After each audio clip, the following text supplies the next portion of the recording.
Hi guys, it's Brooke here. I have a super quick favor to ask. When you have a moment, please take just a second to give this podcast a 5-star review. This will help me to continue the podcast and continue to bring these resources to the community. Thank you so much for that 5-star review. I think the beauty of declarative communication is that you learn like it's okay to let that go. You don't need to get them to do anything. Actually, I always go way back to, and I know I mentioned this in my book, but when I was training to be an RDI consultant, that was one of the things that Dr. Gustine said that really resonated for me. And it's that we have to get rid of the get. And that again comes Mhm. back to that positive intention where we let go of our agenda and trust that the process will unfold. So as we get rid of that feeling of I have to get them to do something, it actually opens up so much more for them to meet us in the moment. Mhm. Yeah.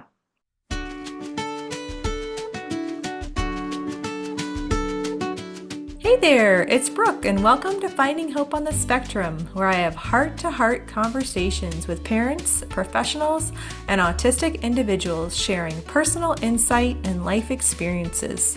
Together, we dive deep into supports, programs, and stories that offer inspiration, insight, and most importantly, hope for the neurodiverse community. Before we begin with today's topic, please take a moment to like, share, and subscribe to this podcast.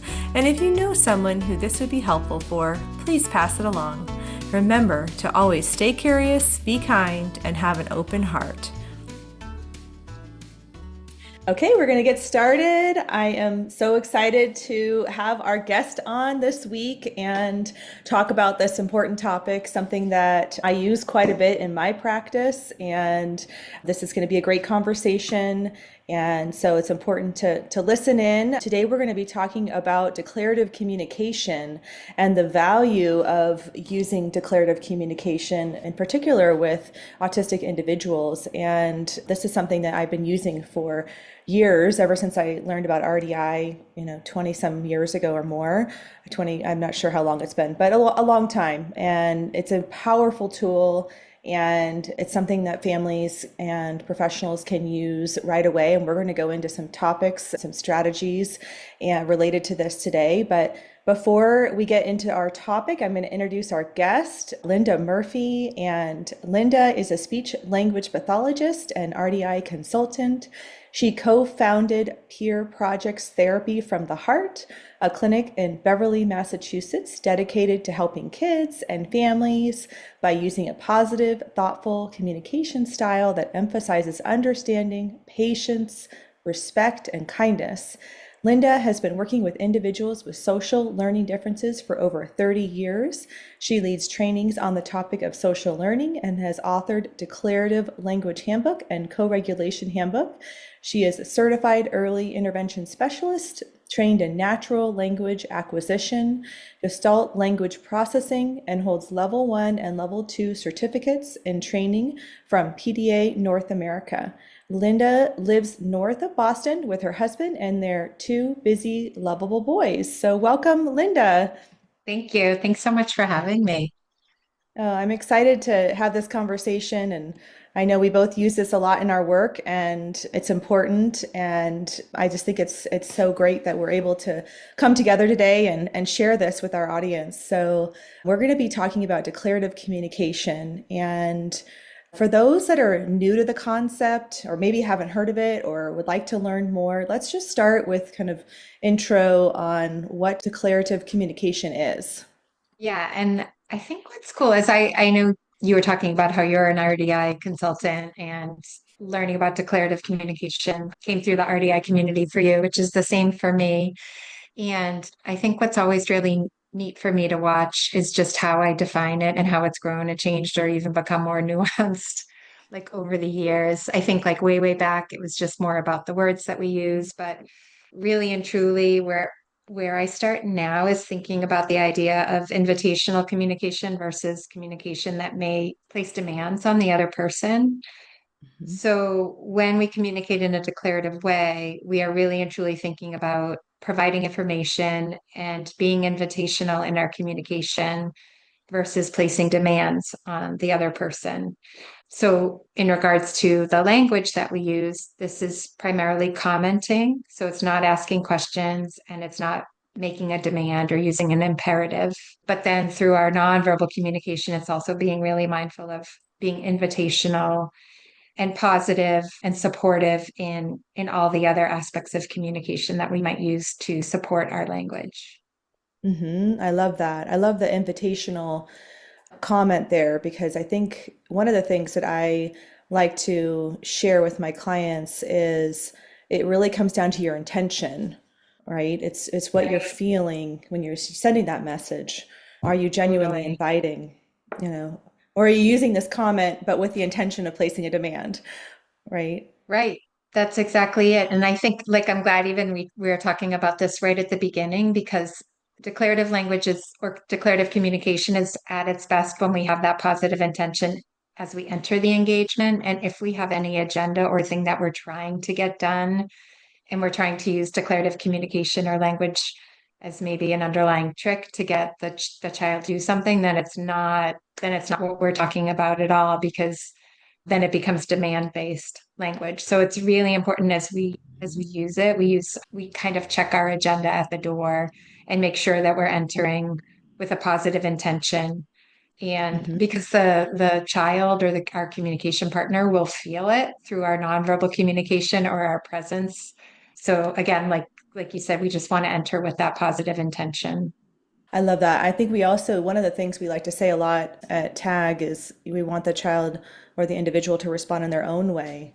And I think that that comes with that intention, of genuinely inviting, but then honoring and respecting them as an individual to respond in their own way and to bring value to that and, that response from their own self. Yeah, and I Right. think they can feel that, and I think that that's where you get that motivation. It kind of leads to so many things, and we can talk about that value that brings. And I know you mentioned imperative communication, so it'll be important to be able to define the difference between the two, because that gives us that contrast, one versus the other, and starting with your intention, but also your language drives that. So let's talk a little bit about imperative communication and what that looks like. So essentially, imperative is just a command.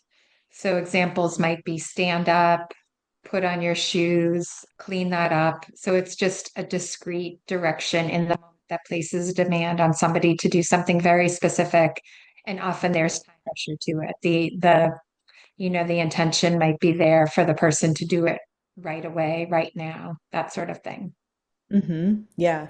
And so that pressure, that demand places can be heavy, can be hard for individuals to receive, especially autistic individuals. And I don't know about you, but a lot of times I see that it's not uncommon for families that we start an RDI program to kind of lean a lot on that imperative communication when they're beginning, because it gets a response or it's something that they've been taught to do. There's a variety of reasons how they end up in that place, and they're not aware of it, or they're not aware of imperative communication. So that seems like such an important starting point for families to even understand that distinction between the two.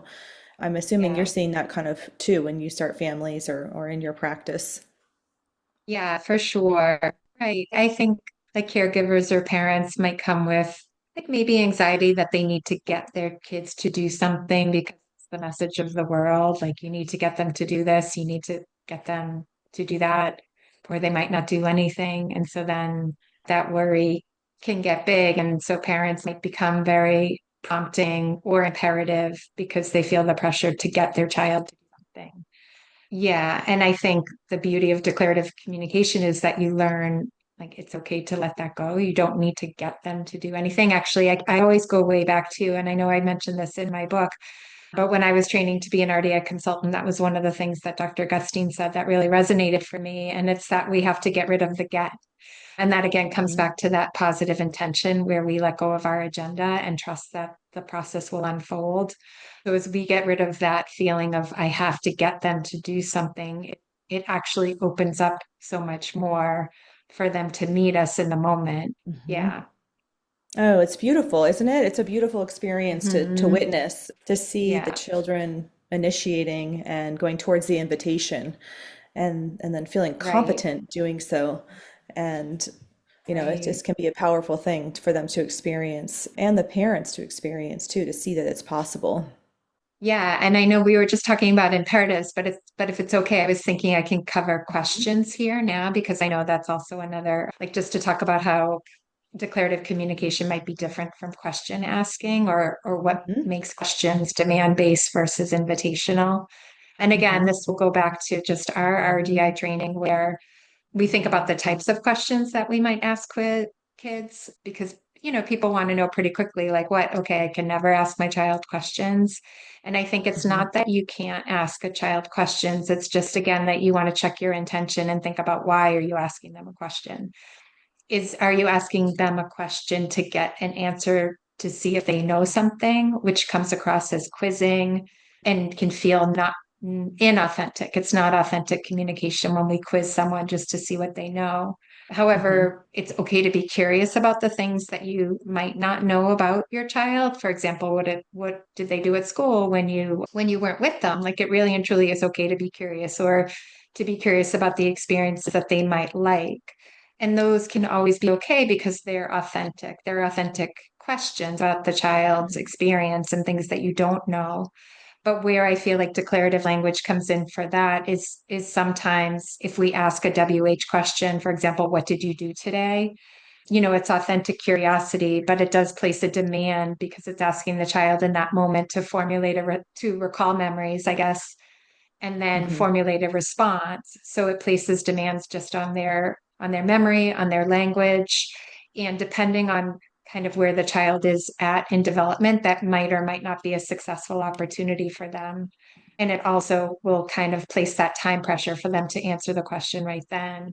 So sometimes where I enter with curiosity about their experiences that I might not yet know can still be with declarative language. So it might be something like, I'd love to hear about your day, or I'm curious what you did today, or I'd love to hear about X, Y, and Z whenever is good for you. So you're still invitational, but then you're also kind of building in the opportunity for them to process or to have time to formulate a response, just kind Mhm. of taking away that time pressure.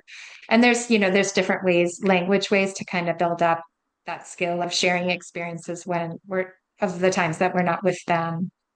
So I guess I always like to say it's not that we can't be curious or ask questions. We just always want to come back to, what's the demand that we're placing in that moment? And let's be thoughtful about it to ensure that we set the child up for success based on other things that might be going on for them and their development.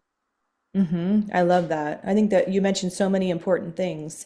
And, I think it might be good to just unpack that a little bit because there's so much complexity even in recalling something that was significant about their day. And you mentioned memory, you have to think about what was Mhm. significant to share, the sharing of itself, the language. There's so many different elements there that I think are important to consider when you're, trying to create that connection moment, about their day. And one of the things that I like to do too, kind of to add on to that, is to share your own experiences, to model that sharing, that it provides that space of information without the pressure, as an example for the child if they're not yet ready to share about their day. And Yeah, I think absolutely. parents, like, they so badly want to hear what their child experienced during the day. Hmm. And it's such a gift when you get to hear that from your child that you wanted to hear it from. But it also can be overwhelming for kids, to be able to share about their day. And so I love that what you shared about just being curious and being authentic, and the value of that, because the children are going to feel that, they're going to feel that Hmm. genuine where you're coming from versus the place of Yeah, just straight demand, wanting an answer. right.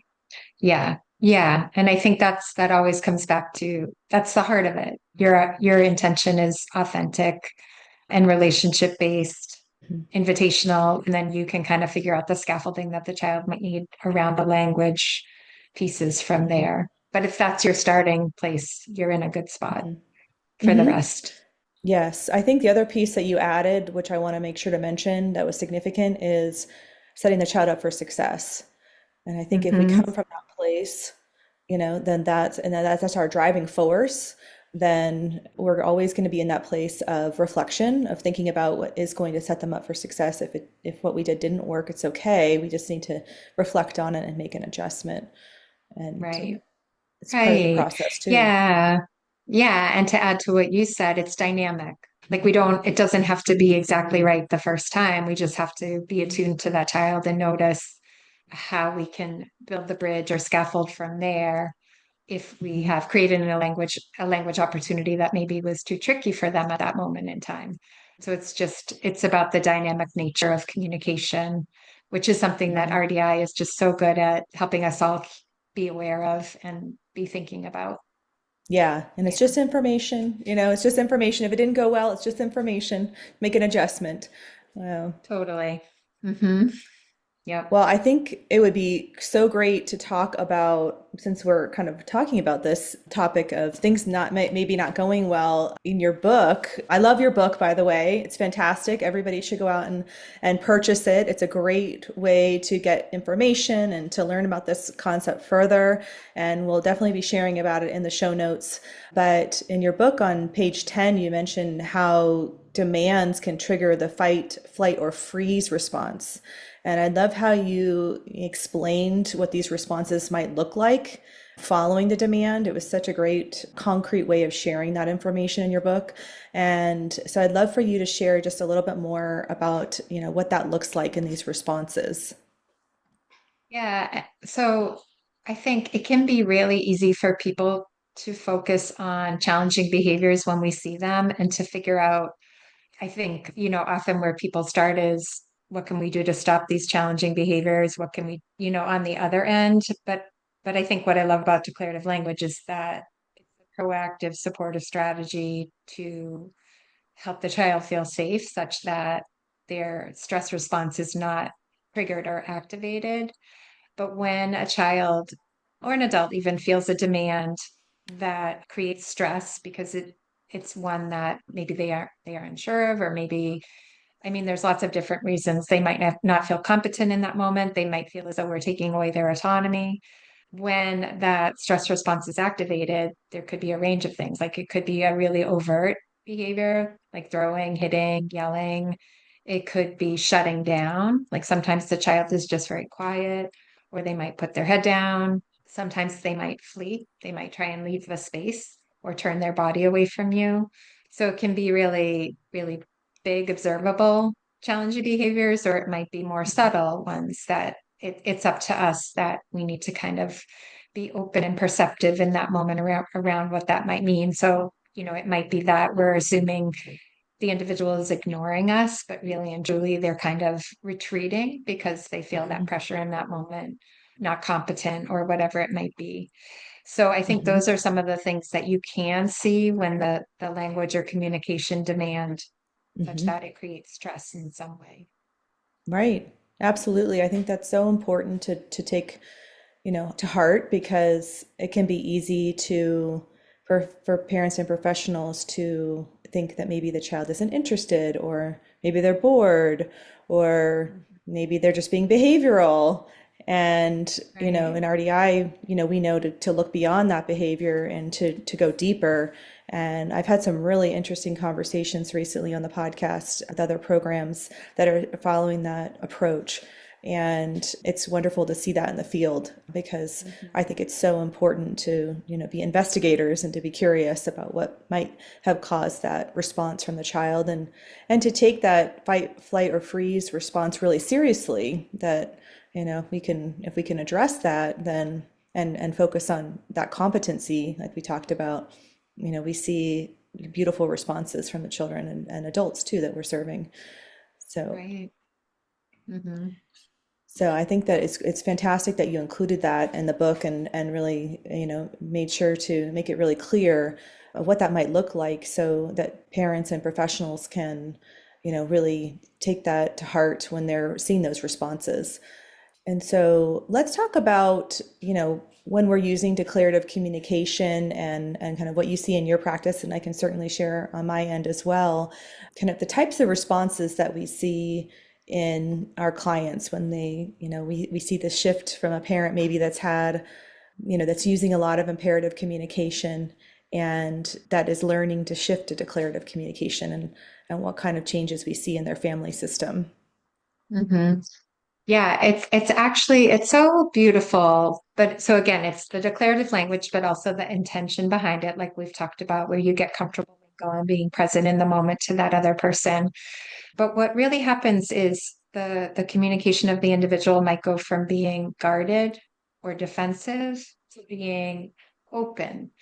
So they might be Mhm. more open to us. They might be more open to new experiences. They might be open to novelty. They might be more open to our ideas.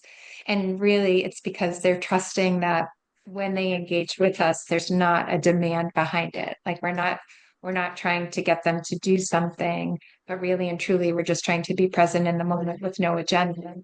And when a child feels that, or a communication partner feels that from a person, it creates this safety within which they feel comfortable turning towards communication, towards interactions, towards new experiences. And that's even like once you have that, there's so many places that you can go together from there in like the mutual learning journey. So it's not just the child, but it's both of us together. But we have to start at that place where the child feels safe engaging and being open to engagement and not secretly worry that we're going to have to do something in a second or place a demand Yes. in a minute. Hmm. Yes, absolutely. I think you mentioned that the word trust, and I think that's such a big part of that, having that trust in your communication partner that they're going to help you to feel successful and not make you feel like you're going to have a demand placed on you. Hmm. I think that's a tipping point that I often see as well for our clients. And I just love to see what happens when that happens, because families get to see, I often see, initiation, even affection, the child going towards the opportunity to connect. And I had a client recently share that they had a spontaneous "I love you," and those kinds of things that, you can't teach that. You can't teach a child to say, I mean, you could, but it wouldn't be genuine. But to hear your child say, "I love you," I've had actually multiple clients say, my child said, "I love you" for the first time. And that's just such a great thing to witness. That goes back to, what's important in life, and in our human relationships, and what we want for our clients, Yeah. and not just our children, but for the parents to experience too. Yeah, I love that. Okay, so let's talk about, well, actually, before I go into my next question, I really want to make sure we talk about pacing and processing time. You mentioned it when you shared an example earlier, and I think that's a critical part of, the declarative communication process that we work on in RDI, and just in general, we know that our clients need that extra processing time. And so let's make sure we go over that. So what do you typically recommend for processing time when you're practicing this type of communication? This show is brought to you by Therapeutic Approach to Growth. Therapeutic Approach to Growth helps families with relationship and behavioral needs. Their holistic programs are individualized to honor and respect each family and their autistic son or daughter's sense of self through programs such as relationship development intervention, naturalistic ABA, and animal-assisted services. If you're finding yourself frustrated or discouraged with your current behavioral programs and would like to see more long-term meaningful growth for you and your family, then contact TAG today at www.tagforgrowth, that's TAGFORGROWTH.com, to learn more about how to schedule a consultation or how they can offer you the help your family needs, whether in person, remotely, or in a school setting. Again, that's www.tagforgrowth.com. Yeah, I think starting out, so if it's brand new to somebody, I would say make one statement and then quietly wait. I remember I think what I learned in my art training, I'm sure, is to just even try something like wait for 30 seconds, which feels like a really, really, really long time. And I'll say like often you do not need to wait that long before the child responds in some way, but it mostly keeps us accountable to not Mhm. speak again too quickly. So it might be that you make a declarative statement and then you promise to yourself, okay, I'm not going to say anything else for 30 seconds. And you start to count in your head to 30. And I do talk about this in my book with Eliza, who's was my very first RDI client.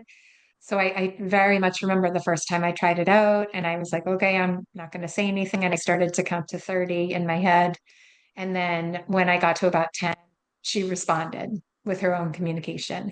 But it was Mhm. just so important for me to not butt in too quickly. I think the habit before that might have been something like, oh, she's not responding. I have to prompt her, or I have to ask her a question, or I have to like help her say what she needs to say, when in reality, less is more, because every time we say something more, then we're giving the child more information to process, which means it's going Mhm. to take longer.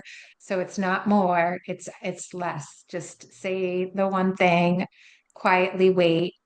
Often they will respond, and if they don't, then you're at a place to make a decision around what to do next. But it's thoughtful versus frenzied and just prompt, prompt, prompt, that kind of thing. Mhm. Yes, I love that. That's interesting. I was told in my training 45 seconds. So, and Ah, that felt see? even longer. Yeah. So, and it does just prove the point of slowing down and allowing that Mhm. opportunity, for the child to process that information. And as you mentioned, having a thoughtful response if more support is needed, it gives you that space to do that, and Yeah, just the acceptance that it's okay to slow down, you know. totally. Yeah. Yep. And then I was thinking, well, and then I think what happens over time, like, when we start out, we have that concrete tool of whatever number we're going to count to that helps keep Hmm. us grounded, helps keep us regulated, not Hmm. anxious, gives us permission to wait.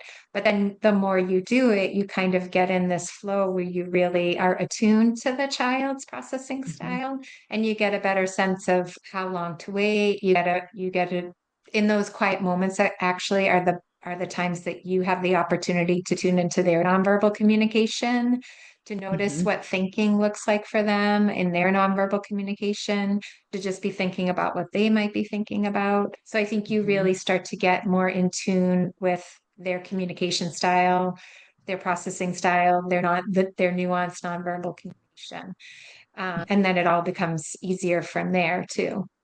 Hmm. That's a great point, and that's true. And I know we always like to say in RDI we have to slow down to speed up, and we do see Mhm. that their processing over time can increase, their speed can increase with this practice, but their brain needs that opportunity to problem solve and to think through the information and then to respond in their own way.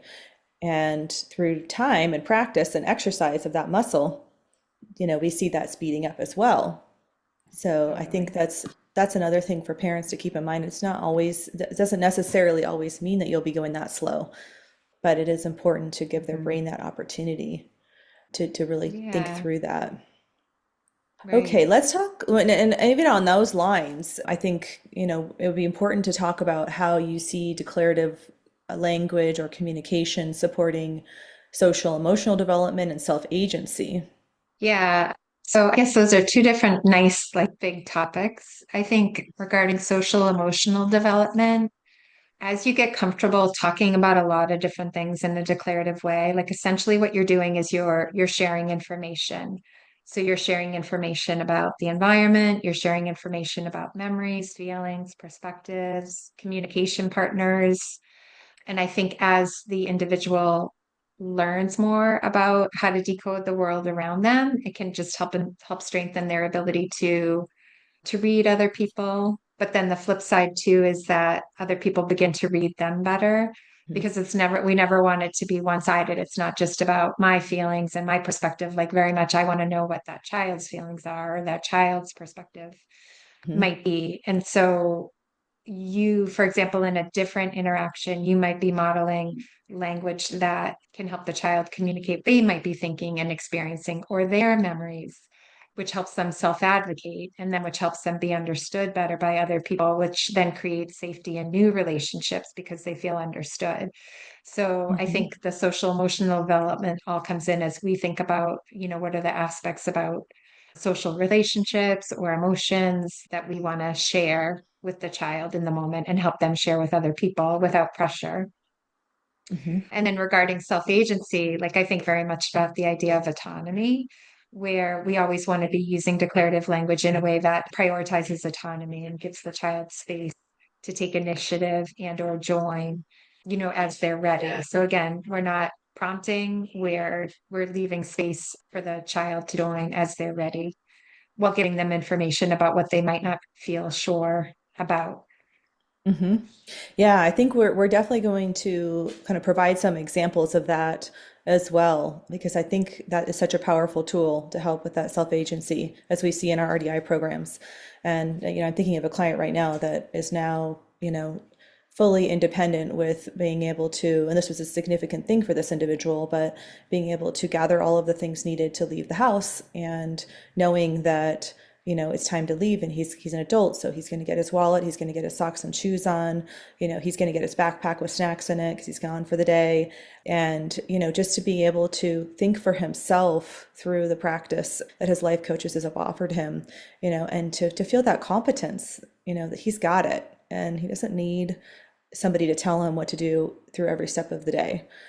Right. Yeah. And yeah, exactly. As individuals get more competent in different aspects of their routine in their life, they feel empowered because Hmm. they've got it. Yeah. Yes. Yeah. And that just leads to more opportunity because the more successful you feel, I think that's for anybody, the more you want to go towards opportunity. And it just is like a fire. It just kind of builds, Hmm. as you Hmm. go. And I love that part of our work that we get to witness that, that we don't have to Yeah. always teach every little step because it really does, one thing can lead to another. Right.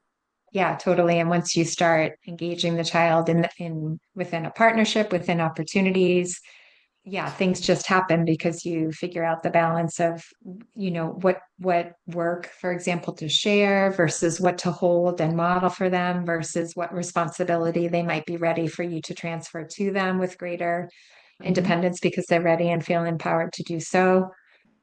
And yeah, and RDI is just so good at helping caregivers and parents figure out that flow and to see it Yes. happen and unfold. Yeah, it's a Yeah. beautiful thing. And it works. It works. So let's talk about some of the common kind of imperative communication that you see when starting with a family. I think sometimes parents and professionals aren't always even aware, at least parents for sure, aren't always aware of the types of imperatives that they're using. And, I think that's what the nice thing is it really helps with that self-reflection to bring that awareness. That's the starting point, right? To have the Yeah. self-awareness. But what kinds of things do you typically see with clients? Yeah, I think there's often just prompting, a lot of prompting to like, I know we talked about this before, but to get the child to do something and to do it right now. So it could be anything. Like, for example, if when kids maybe are visiting me for the first time, a prompt that I might see is prompts to be polite. Like that could be a big Hmm. one. Like say thank you, say goodbye, say hello, look at her when you say hi, that kind of thing. So those might be prompts. And I know parents, of course, want their kids to be polite, but again, we start where we start and we trust that it will grow and we don't need that prompt because we're going to be teaching it in a different way. I think Hmm. another one that I see can happen a lot in the classroom, and it definitely is geared toward professionals wanting they're like, I think when people start to do declarative language, they realize, like, oh, I just have to help them think through X, Y, and Z and help them get the answer to X, Y, and Z. So, a common question that I can't stand is, what should you be doing right now? Like, that's a Hmm. big one that I think professionals can use.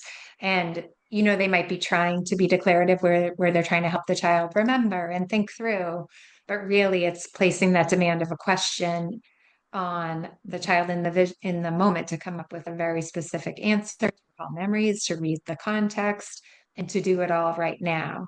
Yeah. So that's a big one I see in the classroom too. Oh, I think that's such a good point because, as you mentioned, just that one statement is asking for multiple steps that may be all challenging.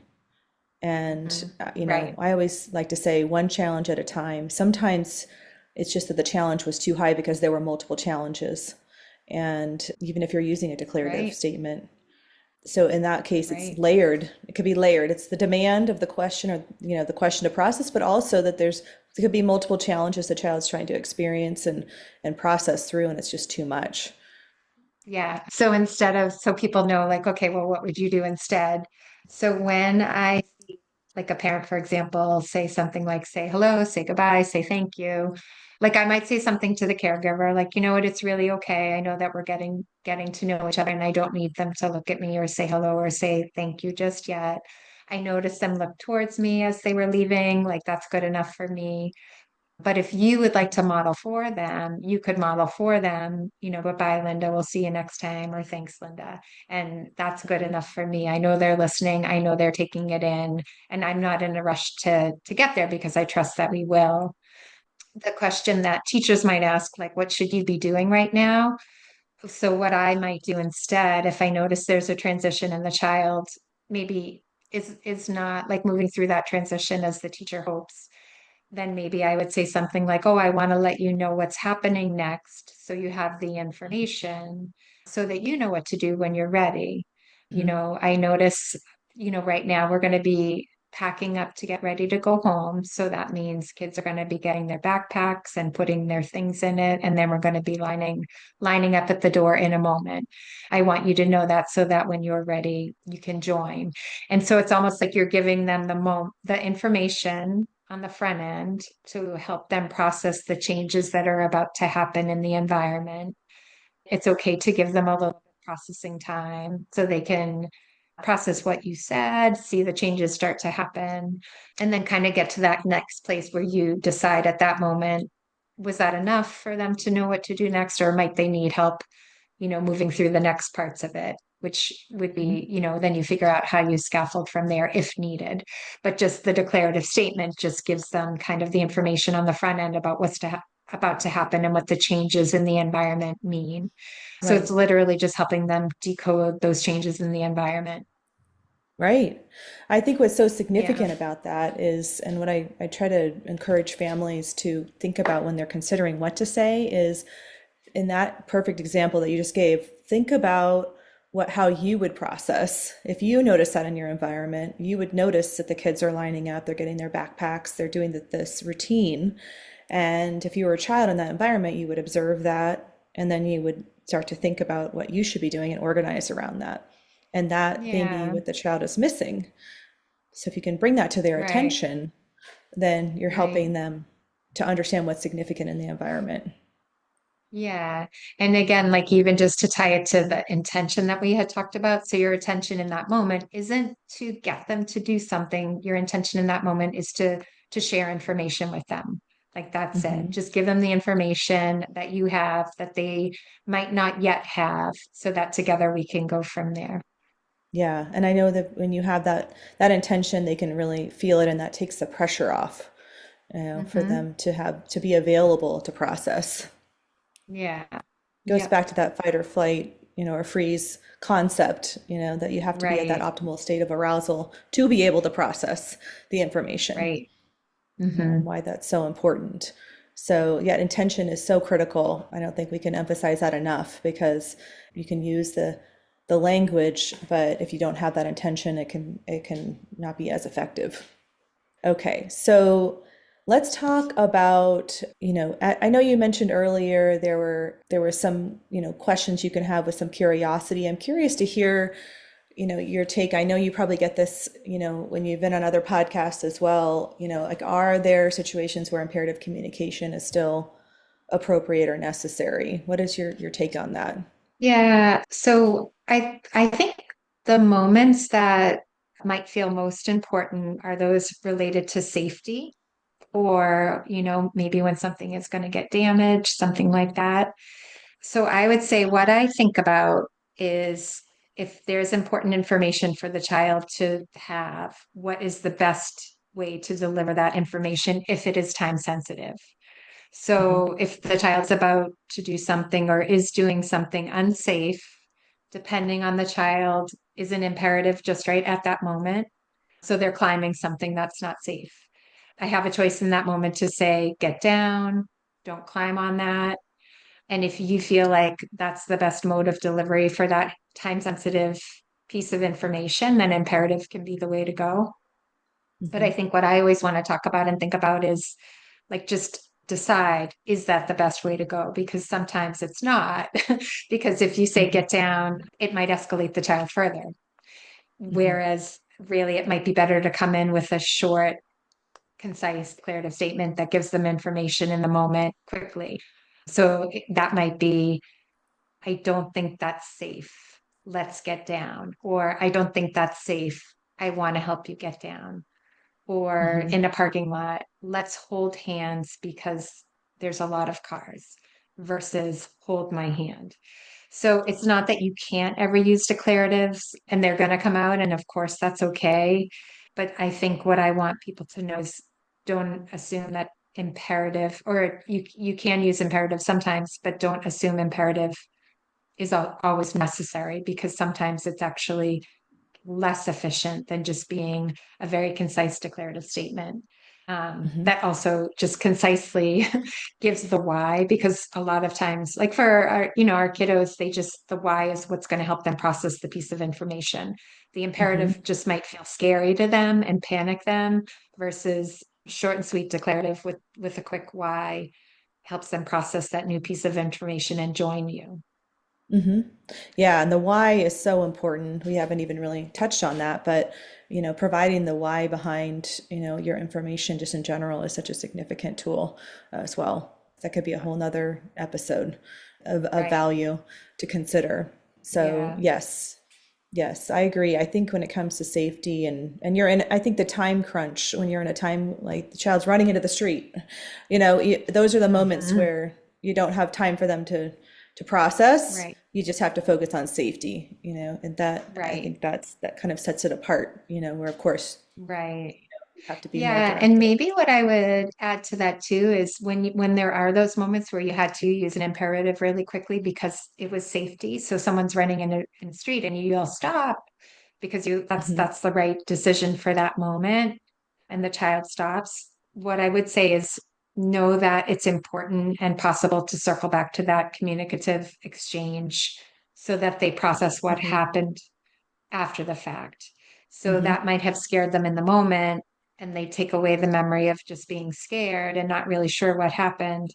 And we instead want them to walk away with the memory of, I had to yell stop in that moment because I was worried that you were going to get hurt. I want you to know that I Hmm. wasn't mad at you. I was just scared. And that's why I Hmm. had to yell. And so, you can just figure out what are the just right moments to circle back to that piece of information to help the child process that context and that situation and what happened. I love that. I love that. And that gives them the why that we just talked about. Yeah. Mm-hmm. Yeah. Right. And it's a great support in processing the experience, Yeah. and I think that, and even adding to that, if that is a challenge, I have a client that is a challenge for right now, that, parents are still concerned of him running in the street. He gets distracted. He might just run to see a dog, or, he's something interesting, but to give him the feedback in advance too. If that is a reoccurring thing, you can use that declarative Yeah. communication, talking about Definitely. safety, walking together, and if you need to hold hands, as you mentioned, giving them the feedback of why you're holding hands and the value of the safety. Right. Mm-hmm. So, Yeah. Yeah. And I do like that declarative communication when you have it, when it becomes your flow and your habit, it's like you're constantly integrating the past and the future with the present. It's like, I mhm, remember this happened. I want to help it go differently next time. Let's remember this together. So then when the moment's yes. upon you, you've already had the conversation. So it's not new information anymore. And you're Hmm. in a better place to support the child. Oh, I remember we were talking about how you love to, or I remember how we were talking about how you might run to see a dog. Hmm. I see a dog across the street and I'm thinking you might want to go see it. Let's hold hands and we can cross the street together and see if that dog is okay to pat or something like that. Yes. Yes, I love that. And I think it's so important to mention that this is critical too for individuals that have language and those that don't. And even if they're not, verbally communicating, they're assuming that they're understanding everything you're sharing and, Mhm. providing that feedback to those individuals as well. Because Yeah. I see that a lot too, where parents that start in an RDI program that have a child that's not speaking, they don't necessarily use all of this kind of communication. Oftentimes, at least that I've seen, not assuming that they're necessarily understanding that much information in the moment, and Yeah. we know that they are, for the most part, Mhm. can be really impactful. Right. Totally. So, and that kind of goes into, I wanted to make sure we talked about just like everyday moments that we can use declarative communication. I think that was such a good Mhm. example of that. Are there other examples for families where they can just start today trying out, if they haven't heard of this before and they want to give it a try, just Mhm. simple everyday moments that they can weave this communication into their life with their child? Yeah, I always too think about setting parents up for success. And so I talk a lot or think about a lot about just how our communicate the communication that we use is a habit. And to change a habit, just we have to do it a little bit at a time and know that it will build over time. So as you form Hmm. this new habit, it's not about speaking in a declarative way all the time, every day, because that might feel really hard, especially if it is not yet your nature. Hmm. Instead, I think where I recommend that people start is just to first just listen to yourself, like even just take a day and start to notice Hmm. your own communication habits, like without pressuring yourself to change or do anything different. Just listen to Hmm. yourself. Like, do I ask questions? Do I prompt a lot? Do I give my child time to think? Or, am I trying to move things along really quickly all the time? And just take your time and kind of notice like what's your current communicative habit in terms of those Hmm. things, processing time, question asking, demands. And then if you wanted to start with declarative language or give that communication a try, what I would say is start at a place where you feel like you have a lot of time because Hmm. you want to be intentional in what you say. You want to ensure that you have time to give time. And so if you're trying to get something done quickly or get out the door in the morning, chances are you're not going to feel that you have the time to slow down yet until it becomes more of a habit. So, Hmm. what are the times in your day when you don't feel time pressure yourself and you can just practice commenting and then counting to 30 or 45, just what that flow is like? Like, what Hmm. are the most pressure free times of your day? Sometimes I think about driving in the car. Like, if you're not in a rush to get somewhere and you're just Hmm. doing an errand together or going somewhere together, is that a time where you could just practice commenting and waiting, Yeah. commenting and waiting? Or, if bedtime is a relaxing time where you're just relaxing, reading a book together, might that be a time that you could just practice making a comment and then waiting, making a comment and then waiting? So it's going to be different for every family, but it's just thinking about what are the times in your day that you don't feel pressure or time pressure to get anything Hmm. done, that you can just focus on that, the beginnings of building a different habit for yourself around communication. Hmm. I love that. That's fantastic. That's a great starting point. And just to be kind to yourself, give yourself Mhm. grace. It is not easy. I always tell families it took me 6 months to really feel like I integrated this change because I had come Mhm. from doing discrete trial training and I was used to just the extreme opposite, lots of demand and prompting and fast paced. And so for me, it was hard. And and it's okay to give yourself that grace and to know it's not going to be perfect from the beginning and it's never going to be perfect, but setting yourself up for success when you have that space to not feel pressured as a parent, I think is such a great starting point. So I'm so glad you shared that and gives them something to Mhm. build from. You can start there and then Right. build from there. So Yeah. I always share the path that I typically see. I don't know about you, but I see families start with first having the self-awareness that they're going into more questions. So that's a great starting point, just to even be aware. And then Mhm. I start to see them start to ask a question and then mid statement, change their question to more of a declarative comment. Then start to fully change over where it just becomes so natural. They don't even have to think about it Yeah. anymore. Yeah. Right. Mhm. And it is, you can get to that place. You do get there with practice. So, Right. well, wonderful. Well, this has been so enlightening. I'm so glad that you were here today to share about this topic. I think it's so important. And as we've talked about, it is starting to become more known in the field, which I love. It's so great Mhm. to see other programs talking about the importance of declarative communication. And I'd love to have you share more about your books, where people can find you, and all that great Mhm. information. And we will have that in the show notes too. Yeah, I think the best place is declarativelanguage.com.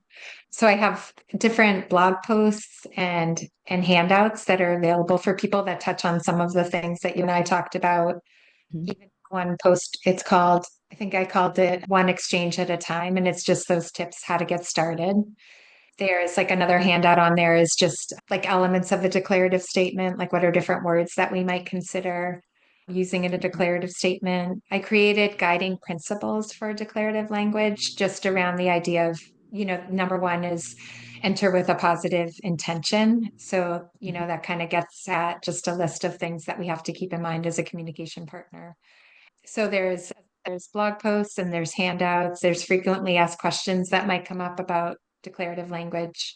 And there's links to the books, different places that you can buy them. Amazon being the easiest for a lot of people. But yeah, there's other links on there too. Fantastic. Wonderful. Well, thank you so much, Linda. I'm so grateful you're on today and happy to get this Yeah. information out there to our audience. Yeah. And thank you so much for the work that you're doing and just sharing information about RDI with the broader community. I think it's really important, and that the work of RDI is in my heart, and I care so much about it too. So I'm really glad that you're helping spread the word in this way. Thank you. Me too. It's important. We got to get that out there. People need to know about it. Mhm. Have a Yeah. good day. Thank you. I'm dancing on the edge again. The wind is calling my name. I'm dancing on the edge again. This time I'm not looking back, babe. You can change me, you can tell me down.